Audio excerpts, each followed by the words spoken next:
پھر وہ کچھ صحیح معنوں میں صحیح تو بنے نا، دین پر عمل کریں۔ بس یہ آخری اصل میں یہ ہمارے دوست ہیں کریں جو فوٹوگرافی کے بارے میں کہہ رہے تھے کہ یہ اس کو پیشے کے طور پر، پروفیشن کے طور پر،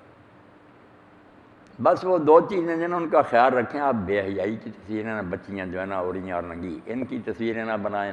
اور جو لوگ شرکیات چاہتے ہیں نا کہ کوئی اپنے بزرگوں کی تصویریں وغیرہ لے کر اپنے گھروں میں لگائیں برکت ہو،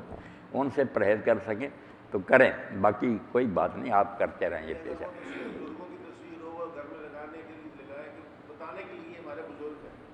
ہمارے بڑے ہیں، تاکہ وہ نشانی کے طور پہ نہیں، اپنے بزرگ جو ہوتے ہیں نا باپ دادے وغیرہ وہ اور ہیں، یہ لوگ دیتے ہیں اپنے مرشدوں کی، پیروں کی، اور لگاتے ہیں دکانوں مکانوں میں کہ اس سے برکت ہوگی، یہ بالکل مشرکانہ ذہنیت ہے۔ اپنے باپ دادے کی کوئی بات نہیں، ان کو کوئی مشکل کشا نہیں سمجھتا۔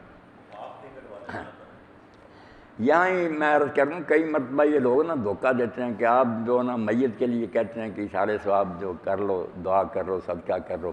جب ہم بزرگوں کی نظر و نیاز دیتے ہیں 11ویں وغیرہ تو آپ کہتے ہیں وہ ناجائز ہے۔ ان میں زمین و آسمان کا فرق ہے۔ عام میتوں کے لیے ہم جو کرتے ہیں نا ان کو مدد کا محتاج سمجھ کر ان کی مدد کرنا چاہتے ہیں کہ اللہ قبول کر کے ان پر کوئی رحم فرمائے۔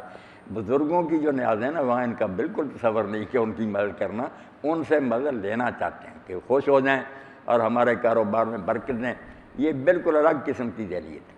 جیسے اللہ کے نام کی قربانیاں دے کر ہم اللہ کو خوش رکھتے ہیں نا کہ وہ ہمارے مال و اولاد میں برکت دے، یہ اس قسم کی بات ہے کہ 11ویں دیں گے، کنڈے دیں گے تو نیک لوگ جو ہیں خوش ہوں گے اور ہمارے کاموں میں برکت دیں گے۔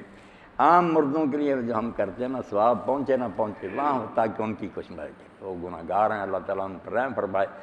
تو ایصال ثواب میں میت کی مدد کرنا چاہتے ہیں، نظروں نیازوں میں بزرگوں سے مدد لینا چاہتے ہیں کہ ان کے نذرانے دے کر ان کو خوش